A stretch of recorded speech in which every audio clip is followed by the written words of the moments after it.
What about using drugs or alcohol? Do you use drugs or alcohol at all? Hey, Brian, she failed. She's got marijuana. I want the truth. You can't handle the truth. All right, set for trial. What about the safeguards we have as conditions of bond here? What are they? So you're not driving. No, I don't. She doesn't. She's not allowed to drive. It's one of her bond conditions. She's not. And her father is here. He drives her. What about using drugs or alcohol? Do you use drugs or alcohol Yes. at all? So where do you live with your family, Yes, sir. With my 2 kids and my dad. ma'am? With my 2 kids and my dad. All right. Well, get a resetting, set it for trial. Yes, sir. And then just have a seat over there as well. Thank you. That's all. Before you leave. Hey, Brian, she failed. She's got marijuana. Now, this is the case, Ms. Asher, there was a fatality in your case, right? Yes, sir. And you're using drugs while on bond? Are you kidding me? You have no sense of the importance of sobriety after all of this? All right. Brian's not going to fix the mess.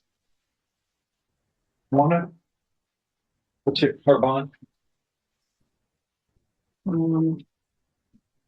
Ms. Abshire's $30,000. And you are Carly Asher in 22-40965. The court has ordered a urine test, which tested positive for THC tetrahydrocannabinol or marijuana. And one of the bond conditions is do not use drugs, and you're to submit to tests for alcohol and drugs at whim of the court. And under the okay, which what you were charged with this, which is intoxication manslaughter. And now testing for drugs. Here's what we're going to do. Your bond is revoked, and your bond is increased it's doubled to $60,000. You must have a drug patch as a condition of bond. Do you have some kind of a device for alcohol? She didn't drive the car, Judge. She didn't.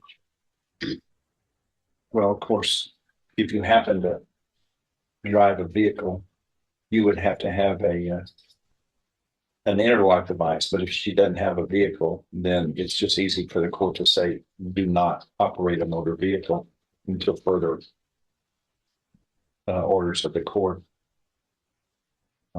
But the next time, it'll be $120,000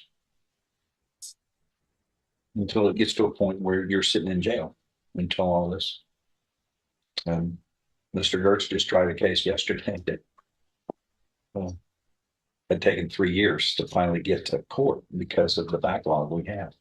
And there are some people just like you who can't follow the bond conditions, and they're sitting in jail, which I don't know if it was me, a day in jail, you can't have that back. And it's a day against without freedom, and it could last a long time. But these are choices you make. And my advice is just quit whining about it and show the character and strength that you should have to make the correct choices. Well, do it. Unless you're unable to make the right choice. But these are pretty simple, straightforward choices, especially in light of what's hanging over your head here for this charge. I can't imagine. Fortunately, it doesn't happen a lot, but when it happens, we have to make something, it has to have a consequence that's adverse to your freedom. And are you employed somewhere? Yeah, which means to get out of jail, someone else is going to have to pay for it. It's going to cost thousands of dollars. That's what these bad choices it cost you and or others as well.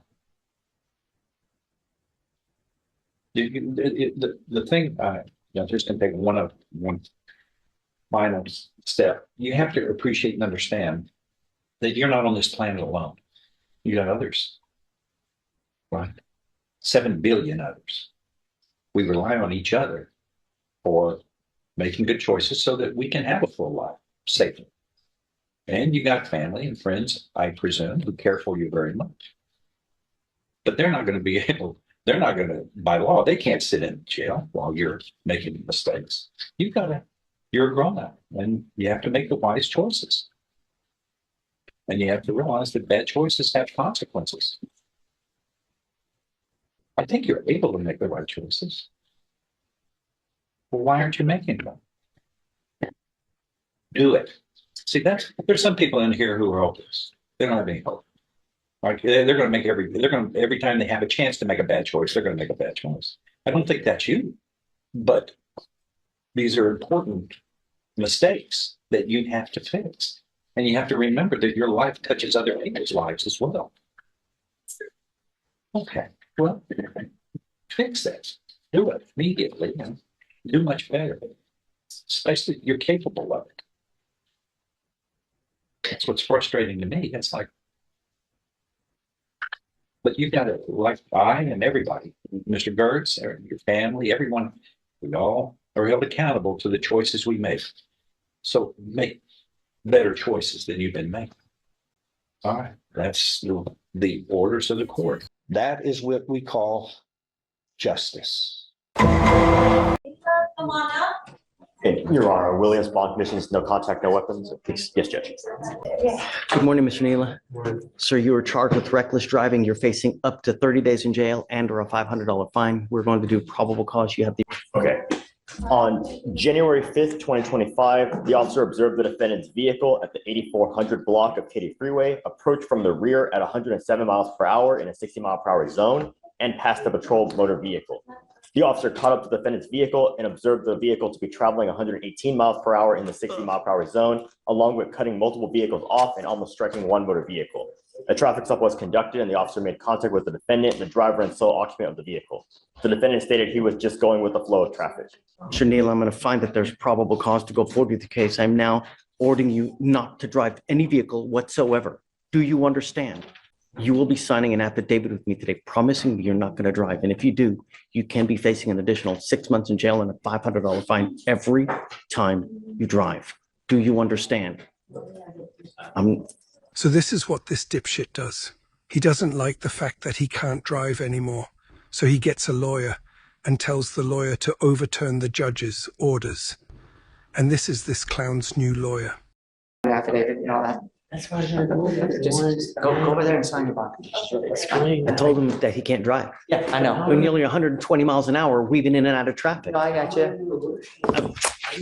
I just came back from work, like I had to get half a day, how much did it go back? My only condition, Could there be like a curfew or something, or like anything like that? Cause I have to. nearly 120 miles an hour in and out of traffic.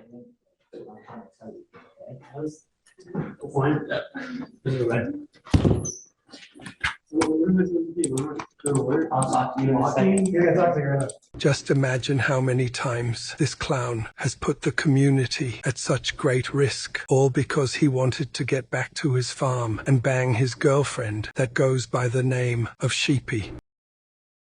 Welcome to my channel.